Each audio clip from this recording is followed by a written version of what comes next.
Hello friends, ഇന്നത്തെ എപ്പിസോഡിൽ കണിമംഗലത്ത് പൂജ ചെയ്യാനെത്തിയ ആറ്റൂർ വാസുദേവൻ നമ്പൂതിരിപ്പാട് പൂജ തുടങ്ങുന്നതിന് മുമ്പ് എല്ലാവരോടുമായി പറഞ്ഞു, കണിമംഗലം കുടുംബത്തിനും വരുണിന്റെ ഭാവി ജീവിതത്തിനും നല്ലത് വരുത്തുന്നതിനും ഐശ്വര്യം ഉണ്ടാകുന്നതിനും വേണ്ടിയാണ് ഈ പൂജ ഇവിടെ നടത്തുന്നത്. ഈ പൂജയിൽ പ്രധാനമായി പങ്കെടുക്കുന്നത് വരുൺ താലി ചാർത്തിയ പെൺകുട്ടിയാണ്. ഈ പൂജ ആ പെൺകുട്ടി വേണം പൂർണ്ണമായും പങ്കുകൊള്ളാൻ. ആ പെൺകുട്ടി തൻ്റെ കഴുത്തിൽ അണിഞ്ഞിരിക്കുന്ന താലിയിൽ പൂർണ്ണമായി സമർപ്പിച്ചുകൊണ്ട് ഈ പൂജയിൽ പങ്കെടുക്കുകയും കഠിനമായ വ്രതമനുഷ്ഠിക്കുകയും ചെയ്യുന്നതിൻ്റെ ഫലമായിട്ടാണ് കുടുംബത്ത് ഐശ്വര്യവും അഭിവൃദ്ധിയും ഉണ്ടാകുന്നത്. എടുക്കുന്ന വ്രതത്തിൻ്റെ കാഠിന്യം അനുസരിച്ചിരിക്കും അതിൽ നിന്നുണ്ടാകുന്ന ഐശ്വര്യത്തിൻ്റെയും അഭിവൃദ്ധിയുടെയും വർധനവ്. കഠിനമായ വ്രതം അനുഷ്ഠിക്കുകയാണെങ്കിൽ അത് കൂടുതൽ തന്നെ ഫലപ്രാപ്തി ഉണ്ടാക്കുകയും ചെയ്യുമെന്നാണ് വിശ്വാസമെന്ന് തിരുമേനി പറയുന്നു. അങ്ങനെ വരുൺ താലി ചാർത്തിയ പെൺകുട്ടി തന്നെ വേണം ഈ വ്രതം അനുഷ്ഠിക്കാനെന്ന് പറഞ്ഞത് കേട്ട് രാധിക പതുക്കെ വരുണിനെ പിന്തിരിഞ്ഞു നോക്കി. ഇതേസമയം പ്രിയങ്ക എല്ലാവരെയും ആകെ ചമ്മലോടെ നോക്കി ഒന്ന് പുഞ്ചിരിച്ചു. അപ്പോഴേക്കും തിരുമേനി പറഞ്ഞു, എന്നാ ഇനി നമുക്ക് പൂജ ആരംഭിക്കാം, എല്ലാവർക്കും സമർപ്പിക്കാനുള്ള പുഷ്പങ്ങൾ കൊടുത്തോളൂ എന്ന് അവിടെ വന്ന പരികർമ്മികളോട് പറയുമ്പോഴേക്കും എല്ലാവർക്കും പുഷ്പങ്ങൾ നൽകാനായി അവർ കണിമംഗലത്തുള്ള കുടുംബാംഗങ്ങൾക്കരികിലേക്ക് പോയി. തിരുമേനി പൂജകൾ ആരംഭിച്ചു കഴിഞ്ഞതും അതിനുശേഷം അദ്ദേഹം എല്ലാവരോടും പൂക്കൾ അർപ്പിച്ചോളാനായി അറിയിച്ചു. ഉടനെ തന്നെ എല്ലാവരും പുഷ്പങ്ങൾ അർപ്പിക്കുന്ന സമയത്ത് വരുൺ തൻ്റെ കയ്യിലുണ്ടായിരുന്ന ആ പൂക്കൾ നേരെ രാധികയുടെ തലയിലേക്ക് ഇട്ടു കൊടുക്കുന്നു. അത് കണ്ട ഉടനെ തന്നെ രാധിക വളരെ ദേഷ്യത്തോടെ വരുണിനെ നോക്കുമ്പോൾ അടുത്തു നിന്ന മുത്തശ്ശി വരുണിന്റെ ആ കുസൃതിയൊക്കെ മനസ്സിലാക്കി രാധികയെ നോക്കി ഒന്ന് പുഞ്ചിരിച്ചു. ഒന്നും അറിയാത്തതുപോലെ രാധിക തൻ്റെ തലയിൽ വീണ പൂക്കളൊക്കെ പതിയെ തട്ടിമാറ്റി. അതിനുശേഷം പൂജാരി ഇനി ബാക്കി പൂജാകർമ്മങ്ങളൊക്കെ പറഞ്ഞതിന് പ്രകാരം അനുഷ്ഠിച്ചോളാനെ അറിയിച്ച് ഇനി വരുണിന്റെ ഭാര്യയാണ് ഇനിയുള്ള വ്രതം അനുഷ്ഠിക്കേണ്ടതെന്ന് അറിയിച്ചു. അപ്പോഴേക്കും എല്ലാവരും അവിടെ നിന്ന് പോയി കഴിയുന്ന സമയത്ത് കൽപ്പന ചന്ദ്രശേഖരൻ അരികിലേക്ക് എത്തി. ചെറിയച്ച, ഇനിയിപ്പോൾ നമ്മൾ എന്താ ചെയ്യുക? ഈ പൂജ ഭംഗിയായി പൂർത്തിയായാൽ പിന്നെ വരുണിനെ നമുക്കാർക്കും ഒന്നും ചെയ്യാൻ കഴിയില്ല എന്ന് പറഞ്ഞു. അത് കേട്ടതും ചന്ദ്രശേഖർ പറഞ്ഞു, അതിന് ആര് പറഞ്ഞു ഇത് ഒരു തടസ്സവും കൂടാതെ പൂർത്തിയാക്കണമെന്ന്? അതിന് തടസ്സങ്ങൾ ഉണ്ടാക്കുന്നതിന് വേണ്ടിയുള്ള സാഹചര്യങ്ങൾ നമുക്ക് മുന്നിലേക്ക് വന്നു വീഴും. അപ്പോൾ നമുക്കത് ഭംഗിയായി ചെയ്യാം. പിന്നെ ആ നമ്പൂതിരിയും അവരുടെ കുടുംബവും ഇവിടെ വന്നിട്ടുണ്ടല്ലോ, അവരിനി പൂജയൊക്കെ കഴിഞ്ഞിട്ടേ പോവുള്ളൂ ഇളയച്ച എന്ന് കൽപ്പന സംശയം ചോദിച്ചപ്പോൾ ചന്ദ്രശേഖർ പറഞ്ഞു, അതറിയില്ല, എന്തായാലും നമ്മൾ പ്രത്യക്ഷത്തിൽ അവരോട് വിയോജിപ്പൊന്നും കാട്ടണ്ട എന്ന്, അവരോട് തൽക്കാലം എതിർക്കേണ്ടതില്ല എന്ന് ചന്ദ്രശേഖർ കൽപ്പനയെ ഉപദേശിച്ചു. അതിനുശേഷം ദേവനാരായണനും കുടുംബവും മടങ്ങി പോകാമെന്ന് തീരുമാനം മുത്തശ്ശിയോടും വരുണിനോടും അറിയിക്കുന്നു. അത് കേട്ടതും മുത്തശ്ശി പറഞ്ഞു, അല്ല, ഇത്ര വേഗം പോകണമെന്നാണോ? ഈ പൂജ കഴിഞ്ഞിട്ട് പോരെ എന്ന് ചോദിച്ചപ്പോൾ ഉടനെ ദേവനാരായണൻ പറഞ്ഞു, അതല്ല, ഞങ്ങളിപ്പോൾ പൂജ തുടങ്ങുന്ന സമയത്ത് ഇവിടെ ഉണ്ടായിരുന്നല്ലോ, ഇനി പൂജ തീരാറാകുമ്പോഴേക്കും ഞങ്ങൾ ഇവിടേക്ക് തിരികെ വന്നോളാം. ഇനി അഥവാ അതിനിടയിൽ എന്തെങ്കിലും അത്യാവശ്യങ്ങൾ ഉണ്ടെങ്കിൽ ഞങ്ങളെ ഒന്ന് വിളിച്ചാൽ മതി, ഇവിടെ ഇത്ര അടുത്താണല്ലോ, ഞങ്ങൾക്ക് വേഗം വരാൻ സാധിക്കുമല്ലോ എന്ന് ദേവനാരായണൻ അറിയിച്ചു. അപ്പോഴേക്കും ആകെ വിഷമത്തോടെ വരുൺ നോക്കുമ്പോൾ ജയഭാരതി മുത്തശ്ശിയുടെ ആവശ്യം അംഗീകരിക്കാൻ കഴിയില്ല എന്ന രീതിയിൽ സുകുമാരി പറഞ്ഞു, അതെ, ദേവനാണെങ്കിൽ രാവിലെയും വൈകിട്ടും ക്ഷേത്രത്തിൽ പോകേണ്ടതുണ്ട്. പിന്നെ അതുമാത്രമല്ല, ഞങ്ങൾക്കും ഞങ്ങളുടേതായ കുടുംബകാര്യങ്ങളും ഉണ്ട്. പിന്നെ രാധികയാണെങ്കിൽ ഒരു മ്യൂസിക് സ്കൂളിൽ പോകുന്നുണ്ടല്ലോ, അപ്പോൾ മറ്റെന്തിനേക്കാളും പ്രധാനം മ്യൂസിക് സ്കൂളിൽ പോകുന്നത് മുടക്കാൻ പറ്റില്ല എന്നതുകൂടിയാണ് എന്ന് സുകുമാരി അറിയിച്ചു. ഇത് കേട്ടപ്പോഴേക്കും ഉടനെ രാധിക അതാണ് എന്ന രീതിയിൽ ഇങ്ങനെ നോക്കുമ്പോൾ വരുൺ ആകെ നിരാശയോടെ രാധികയെ നോക്കി. അപ്പോഴേക്കും മുത്തശ്ശി ജയഭാരതി മുത്തശ്ശി പറഞ്ഞു, അതെ, തിരുമേനിക്ക് ക്ഷേത്രത്തിൽ പോകുന്നതിന് വേണ്ടി രാവിലെയും വൈകിട്ടും പോകാനായിട്ടുള്ള വണ്ടി ഇവിടെ അറേഞ്ച് ചെയ്തിട്ടുണ്ട്. അത് ഇനി ഇനി മറിച്ചൊരു തീരുമാനം വേണോ തിരുമേനി എന്ന് ജയഭാരതി മുത്തശ്ശി ചോദിച്ചപ്പോൾ ഉടനെ യശോദ പറഞ്ഞു, അല്ല, ഞങ്ങൾ ഇവിടേക്ക് വരണമെന്ന് എന്തെങ്കിലും ഞങ്ങളുടെ ഭാഗത്തുനിന്ന് എന്തെങ്കിലും ചെയ്യാനുണ്ടെങ്കിൽ അത് പറഞ്ഞാൽ മതി, അപ്പോഴേക്കും ഞങ്ങൾ ഇങ്ങോട്ട് എത്തിക്കോളാം എന്ന് യശോദ അറിയിച്ചു. അപ്പോഴേക്കും ജയഭാരതി മുത്തശ്ശി പറഞ്ഞു, അല്ല, വരുണിന്റെ മുഖത്തേക്കൊന്ന് നോക്കിക്കേ, അവനാണെങ്കിൽ നിങ്ങൾ എല്ലാവരും ഇവിടെ ഈ പൂജയിൽ പങ്കെടുക്കാൻ എത്തിയതിൻ്റെ വലിയ സന്തോഷത്തിലാണ്. എല്ലാവരും ഇതിൽ പൂർണ്ണമായും പങ്കെടുക്കാതെ പോകുന്നു എന്നറിയുമ്പോൾ അവൻ എന്ത് നിരാശയുണ്ടെന്നറിയുമോ? മാത്രമല്ല, വരുണിന്റെ ഭാവി ജീവിതത്തിന് വേണ്ടി നല്ലത് വരുന്നതിന് വേണ്ടി കൂടിയാണല്ലോ ഇങ്ങനെ ഒരു പൂജ ചെയ്യാൻ ഇവിടെ തയ്യാറായത് എന്ന് പറഞ്ഞു. ഇതെല്ലാം കേട്ടതും ഉടനെ പ്രിയങ്ക പറഞ്ഞു, അതെ വേണ്ട മുത്തശ്ശി, ഇനി നിർബന്ധിക്കേണ്ട. അച്ഛനും അമ്മയും മുത്തശ്ശിയും ചേച്ചിയൊക്കെ പോവാണെങ്കിൽ പോയിക്കോട്ടെ എന്ന് പ്രിയങ്ക പറഞ്ഞപ്പോ ഉടനെ ഇതെല്ലാം കേട്ട് നിന്ന ദേവനാരായണൻ പറഞ്ഞു, ഏയ് സാരയില്ല, ഇനിയിപ്പോ മറിച്ചൊരു തീരുമാനം എടുക്കുന്നില്ല. ഇത്രയൊക്കെ ആയില്ലേ, എന്നാ 2-3 ദിവസം പൂജ തീരുന്നത് വരെ ഞങ്ങൾ ഇവിടെ നിന്നോളാം എന്ന് ദേവനാരായണൻ സമ്മതിച്ചു.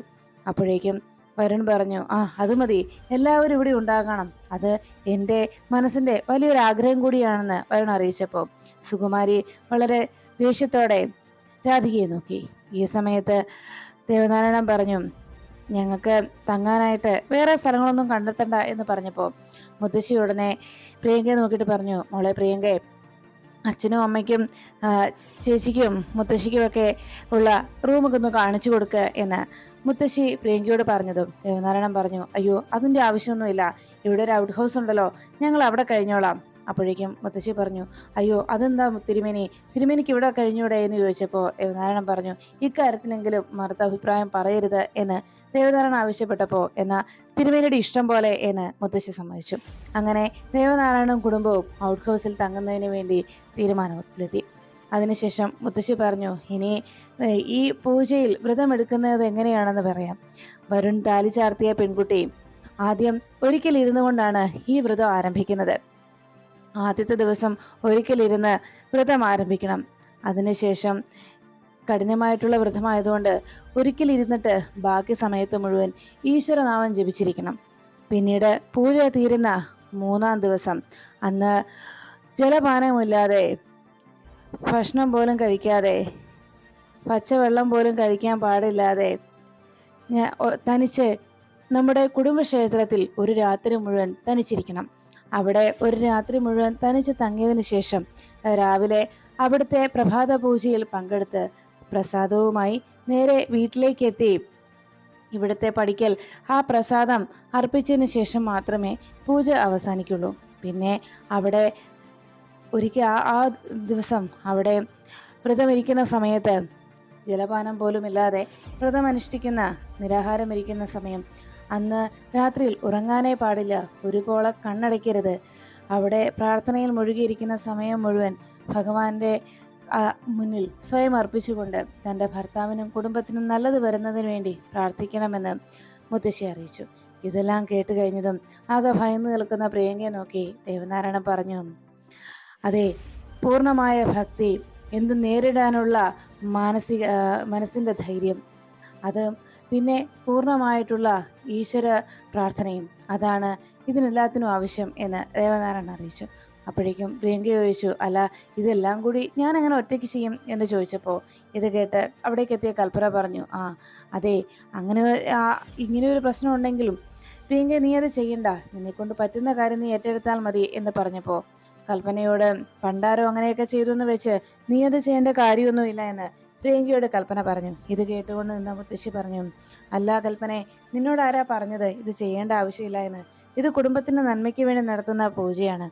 പിന്നെ പത്മിനി രാത്രിയിൽ മുഴുവൻ ഉറക്കമിളച്ച് പരമേശ്വരന് വേണ്ടി ഹോസ്പിറ്റലിൽ കാത്തിരുന്നേ, അതെന്തിനാണ്? അവളുടെ ഭർത്താവിൻ്റെ മേലുള്ള അവളുടെ സ്നേഹവും കരുതലും, അതുകൊണ്ടാണ്. അപ്പോൾ അത് സാധിക്കത്തില്ലാഞ്ഞിട്ടാണോ എന്ന് ചോദിച്ചപ്പോൾ ഉടനെ പ്രിയങ്കയോട് കൽപ്പന പറഞ്ഞു, പ്രിയങ്കെ, നിനക്ക് ഈ പൂജ ചെയ്യാൻ പറ്റില്ല എന്നുണ്ടെങ്കിൽ, അക്കാര്യം നിനക്കത് പൂർത്തിയാക്കാനും കഴിയില്ല എന്നുണ്ടെങ്കിൽ അത് ആറ്റൂർ വാസുദേവൻ നമ്പൂതിരിപ്പാടിനോട് പറയാം, അതാണ് നല്ലത്. അല്ലാതെ പൂർത്തിയാക്കാൻ പറ്റാത്ത ഇത്തരം വഴിപാടുകളൊന്നും നീ ഏറ്റെടുക്കാൻ പോകണ്ട, വെറുതെ ദോഷം വരുത്തി വെക്കണ്ട എന്ന് പരിഹാര കർമ്മങ്ങൾ എന്തെങ്കിലും ഉണ്ടെങ്കിൽ അത് അദ്ദേഹം പറയുമെന്നും കൽപ്പന അറിയിച്ചു. അത് കേട്ട് നിന്ന രാധിക പറഞ്ഞു, അയ്യോ അതൊന്നും വേണ്ട. അത് കേട്ടതോടെ എല്ലാവരും അങ്ങ് ഞെട്ടലോടെ രാധികയെ നോക്കി. ഉടനെ രാധിക പറഞ്ഞു, അല്ല, ഇങ്ങനെയൊരു ചടങ്ങ് നടത്തുന്നത് കൊണ്ട് ഇങ്ങനെ മറ്റ് പരിഹാര കർമ്മങ്ങളൊന്നും തേടണ്ട എന്ന് ഞാൻ പറഞ്ഞതേ ഉള്ളൂ. അപ്പോഴേക്കും അതെല്ലാം കേട്ട് നിന്ന സുകുമാരി പറഞ്ഞു, മോളെ പ്രിയങ്കെ, നീ ധൈര്യമായിട്ട് വ്രതമിരുന്നോ, ഞങ്ങളൊക്കെ ഇല്ലേ ഇവിടെ എന്ന് മുത്തശ്ശി ധൈര്യം നൽകുന്ന രീതിയിൽ സംസാരിച്ചു. അത് കേട്ടതും പ്രിയ ചിരിച്ചുകൊണ്ട് നിന്നപ്പോൾ മുത്തശ്ശി മുന്നിലേക്ക് വന്നിട്ട് പറഞ്ഞു, ജയഭാരതി മുത്തശ്ശി വേഗം പ്രിയങ്കയുടെ മുന്നിലേക്ക് വന്നിട്ട് പറഞ്ഞു, അതെ, ഈ വ്രതം അനുഷ്ഠിക്കുമ്പോൾ പൂർണ്ണമായും നമ്മൾ ആഗ്രഹിക്കേണ്ടത് നമ്മുടെ കഴുത്തിൽ താലി കെട്ടിയ ഭർത്താവിനെ കുറിച്ചാണ്. കഴുത്തിൽ താലി കിടക്കുമ്പോൾ ആ താലി, നമ്മുടെ കഴുത്തിൽ ഇട്ട് തന്നിരിക്കുന്ന ആ താലി എന്ന് നേരിടാനുള്ള ശക്തിയും ധൈര്യവും നമുക്ക് നൽകും. പിന്നെ കഴുത്തിലണിഞ്ഞ മാലയിലിട്ടിരിക്കുന്ന ആ താലിയിൽ നോക്കുമ്പോൾ ഭർത്താവിൻ്റെ ആയുരാരോഗ്യത്തെക്കുറിച്ചും ഭർത്താവിൻ്റെ ജീവന് വേണ്ടിയുമാണ് നമ്മൾ വ്രതം അനുഷ്ഠിക്കുന്നത് എന്ന പൂർണ്ണ ബോധമുണ്ടാകുമ്പോൾ പൂജയിൽ ഭംഗം വരുത്താൻ നമുക്ക് തോന്നില്ല. പൂജയിൽ ഒരു കാരണവശാലും വീഴ്ച ഉണ്ടാവുകയുമില്ല എന്ന് പറഞ്ഞപ്പോൾ രാധിക തൻ്റെ കഴുത്തിൽ മറ്റുള്ളവരുടെ മുന്നിൽ നിന്ന് മറച്ചു വെച്ചിരിക്കുന്ന ആ താലിയിലേക്ക് രാധിക നോക്കുന്നു. ഇത് കണ്ടതോടെ വരുൺ രാധികയെ നോക്കി ഒന്ന് പുഞ്ചിരിച്ചു. അപ്പോഴേക്കും പ്രിയങ്ക പറഞ്ഞു, എന്നാ ശരി, ഞാൻ വ്രതം ഇരിക്കാം വരുൺ, ഒരു മിനിറ്റ് എന്ന് പറഞ്ഞ് പ്രിയങ്ക വേഗം മുറിയിലേക്ക് പോയി. വരുൺ ശരിയെന്ന് പറഞ്ഞ് രാധികയെ നോക്കി തല ഉലുക്കുമ്പോൾ രാധിക വരുണിനെ നോക്കി കണ്ണുരുട്ടി. വരുണും രാധികയും പ്രിയങ്കയും മുകളിലേക്ക് പോയി കഴിയുമ്പോഴേക്കും ദേവനാരായണ മുത്തശ്ശിയുടെ അരികിലേക്ക് എത്തിയിട്ട് പറഞ്ഞു, പ്രിയങ്ക, അവൾ പറഞ്ഞൊന്നും തൽക്കാലം കാര്യമാക്കണ്ട. കാരണം അവൾ കുഞ്ഞുനാൾ മുതൽ ഇതൊന്നും ശീലിച്ചിട്ടില്ലാത്തവളാണ്. എന്നാൽ പക്ഷേ എൻ്റെ രാധിക മോള്, അവൾക്ക് ഇതെല്ലാം ശീലവും ആണ് താനും എന്ന് ദേവനാരായണൻ അറിയിച്ചപ്പോൾ അത് കേട്ട മുത്തശ്ശി പറഞ്ഞു, അതെനിക്കറിയാം തിരുമേനി. അങ്ങനെ പറഞ്ഞുകൊണ്ട് രാധികയുടെ അരികിലേക്ക് വന്ന് മുത്തശ്ശി പറഞ്ഞു, ഈ പൂജയിൽ രാധിക മോളുടെ പ്രാർത്ഥനയും ഉണ്ടാകണം, അതും പ്രധാനമാണ് എന്ന് പറഞ്ഞ് രാധികയെ നോക്കി ഒന്ന് മുഖത്ത് തൊട്ട് മുത്തശ്ശി സന്തോഷത്തോടെ പറഞ്ഞപ്പോൾ രാധിക പുഞ്ചിരിയോടെ ശരിയെന്ന് തലകുലുക്കി. ദേവനാരായണനും ആ വാക്കുകൾ കേട്ട് ചിരിച്ച് വളരെ സന്തോഷത്തോടെ നിൽക്കുമ്പോൾ സുകുമാരി മുത്തശ്ശി ആകെ കലിയോടെ രാധികയെ നോക്കി. അതിനുശേഷം റൂമിലെത്തിയ വരുൺ മൊബൈലിൽ എന്തോ കുത്തിക്കൊണ്ടിരിക്കുമ്പോൾ വരുണിന്റെ അരികിലേക്ക് എത്തി പ്രിയങ്ക വിളിച്ചു, വരുൺ, ഞാൻ ഈ വ്രതം അനുഷ്ഠിക്കണം നിർബന്ധമാണ് അല്ലേ? ഈ കഠിന വ്രതമൊക്കെ ഞാൻ എടുക്കണമല്ലേ എന്ന് ചോദിച്ചപ്പോൾ വരുൺ അതേന്ന് തലകുലുക്കി. അത് ശരി, അപ്പോൾ ഭാര്യ എന്നുള്ള ഒരു പദവി എനിക്കില്ല, ഒരധികാരവും എനിക്കില്ല, പക്ഷേ ഞാൻ ഈ വ്രതമൊക്കെ എടുക്കുകയും ചെയ്യണം. അത് എവിടുത്തെ ന്യായമാണ് വരുൺ എന്ന് ചോദിച്ചപ്പോൾ വരുൺ പറഞ്ഞു, എല്ലാവരും ഒറ്റക്കെട്ടായി ഇങ്ങനെ ഒരു കാര്യം പറയുമ്പോൾ പിന്നെ എന്ത് ചെയ്യാൻ പറ്റുമെന്ന് വരുൺ ചോദിച്ചത്. പ്രിയങ്ക പറഞ്ഞു, അത് ശരി, അപ്പോൾ മറ്റുള്ളവർക്ക് വേണ്ടി വരുണിനെ എതിർക്കാനും പറ്റത്തില്ല. എന്ത് കാര്യമുണ്ടെങ്കിലും എന്ത് പ്രശ്നമുണ്ടെങ്കിലും അതെല്ലാം ഞാൻ അങ്ങ് സഹിച്ചോണം. വരുണിൻ്റെ ആവശ്യങ്ങൾക്കനുസരിച്ച് ഞാൻ നിന്നോണം അല്ലേ? എന്ന് ഇതെന്തൊരു ന്യായമാണ്? എനിക്കിതുവരെ പറഞ്ഞ് ഉറപ്പിച്ച പണം പോലും എനിക്ക് കിട്ടിയിട്ടില്ല എന്ന് പറഞ്ഞപ്പോൾ വരുൺ ചോദിച്ചു, അല്ല, ഇതുകൂടി നീ ചെയ്യുന്നതിന് ഞാൻ എത്ര തരേണ്ടി വരും? അതും കൂട്ടിത്തരാം എന്ന് പറഞ്ഞപ്പോൾ പ്രിയങ്ക പറഞ്ഞു, അതെ, ഇതുവരെ പറഞ്ഞതൊന്നും തന്നെ എനിക്ക് കിട്ടിയിട്ടില്ല. ഇതുവരെ എൻ്റെ അക്കൗണ്ടിൽ ഒരു രൂപ പോലും വന്നിട്ടുമില്ല. വീണ്ടും എന്നെ പറ്റിക്കാനാണ് ശ്രമമെങ്കിൽ ഞാൻ എല്ലാ സത്യങ്ങളും ആ പൂജാവേദിയിൽ വന്ന് വിളിച്ചു പറയും. എനിക്ക് മറ്റാരെയും നോക്കേണ്ട കാര്യമില്ല. അറിയാലോ അച്ഛൻ്റെ അവസ്ഥ. എന്ത് കേട്ടാലും ബോധം കെട്ട് വീഴുന്ന ഒരു അമ്മ, പിന്നെ മുത്തശ്ശിയുടെ കാര്യം. സത്യത്തിൽ ഇവരൊക്കെ വരുണിന് പ്രിയപ്പെട്ടവരായിരിക്കും, പക്ഷേ എന്നെ സംബന്ധിച്ച് ഇവരെല്ലാം എനിക്കൊരു ശല്യക്കാരാണ് എന്ന് പറഞ്ഞു. ഇത് കേട്ടതും വരുൺ പറഞ്ഞു, ശരി, നിനക്ക് തരാനുള്ള പണമെല്ലാം ഞാൻ തരാം. ഇന്ന് വൈകിട്ടുന്നതിന് മുമ്പ് നിന്റെ അക്കൗണ്ടിൽ അത് വന്നിരിക്കും. പിന്നെ ആ പണവും വാങ്ങിച്ച് ഈ പൂജ അവസാനിക്കുമ്പോൾ എല്ലാം വാങ്ങി ഇവിടുന്ന് സ്ഥലം വിട്ടോണം നീ എന്ന് വരുൺ പ്രിയങ്കയോട് പറഞ്ഞു. അത് കേട്ടതും പ്രിയങ്ക പറഞ്ഞു, അത് പിന്നെ എനിക്ക് പണം കിട്ടിയാൽ പിന്നെ ഞാൻ അതിനിവിടെ നിൽക്കണം. നിങ്ങളുടെ വീട്ടുകാർക്കൊക്കെ എന്ത് സംഭവിച്ചാലും ആര് ചത്താലും ആര് വീണാലും എനിക്കൊന്നുമില്ല എന്ന് പറഞ്ഞപ്പോൾ വരുൺ ചാടി എഴുന്നേറ്റു. ദേ, ഒരു കാര്യം ഞാൻ പറഞ്ഞേക്കാം, നിനക്ക് പറഞ്ഞുറപ്പിച്ച പണം നീ ഈ പൂജയിൽ ഇരിക്കുന്നതിന് മുമ്പ് നിന്റെ അക്കൗണ്ടിൽ വന്നിരിക്കും. എന്താ പോരെ എന്ന് പറഞ്ഞ് വരുൺ പോകാൻ തുടങ്ങുമ്പോൾ പ്രിയങ്ക പറഞ്ഞു, വരുൺ, പിന്നെ ഇവിടെ ഔട്ട് ഹൗസിൽ എൻ്റെ അച്ഛനും അമ്മയും മുത്തശ്ശിയും ചേച്ചിയൊക്കെയുണ്ട്. വരുണിൻ്റെ ചേച്ചിയോടുള്ള സമീപനം എന്ന് പറഞ്ഞപ്പോൾ ഉടനെ വരുൺ ചാടിക്കയറി പറഞ്ഞു, നൺ ഓഫ് യുവർ ബിസിനസ്. പണം പറഞ്ഞ് എല്ലാത്തിനും പറഞ്ഞുറപ്പിച്ച് ഓരോ ദിവസത്തെയും കൂലി കൈപ്പറ്റുമെന്നുള്ളതാണ് നീ. ദിവസക്കൂലി എന്നെ മേടിക്കുന്നവൾക്ക് എൻ്റെ കാര്യത്തിൽ ഇടപെടാനോ മറ്റെന്തെങ്കിലും അഭിപ്രായം പറയാനുള്ള സ്വാതന്ത്ര്യമില്ല.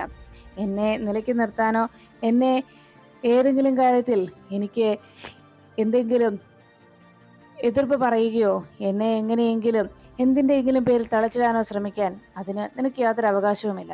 അതുകൊണ്ട് മേലാൽ അതിന് മുതിരരുത്. അങ്ങനെ മുതിർന്നാൽ പിന്നെ നിന്റെ യഥാർത്ഥ മുഖം നീ ഒരു പെരുങ്കള്ളിയാണെന്നുള്ള കാര്യം എല്ലാവരുടെയും മുന്നിൽ വിളിച്ചു പറഞ്ഞ് നിന്റെ കുടുംബക്കാരുടെ മുന്നിൽ അത് തുറന്നു കാട്ടി നിന്നെ ഇവിടെ നിന്ന് ഞാൻ ഇറക്കിവിടും. ഓർത്തു വെച്ചോ എന്ന് പറഞ്ഞ് വരുൺ ആ റൂമിൽ നിന്ന് ഇറങ്ങിപ്പോയി. പ്രിയങ്ക പെട്ടെന്ന് ആലോചിച്ചു, എന്ത് സംഭവിച്ചാൽ എനിക്കെന്താ, എനിക്ക് പണം കിട്ടിയാൽ മതി എന്ന് പറഞ്ഞ് എന്ത് വേണമെങ്കിലും കാണിച്ചോട്ടെ എന്ന് ആലോചിച്ച് പ്രിയങ്ക വേഗം തൻ്റെ ഫോൺ എടുത്ത് ആകാശിനെ വിളിക്കുന്നു.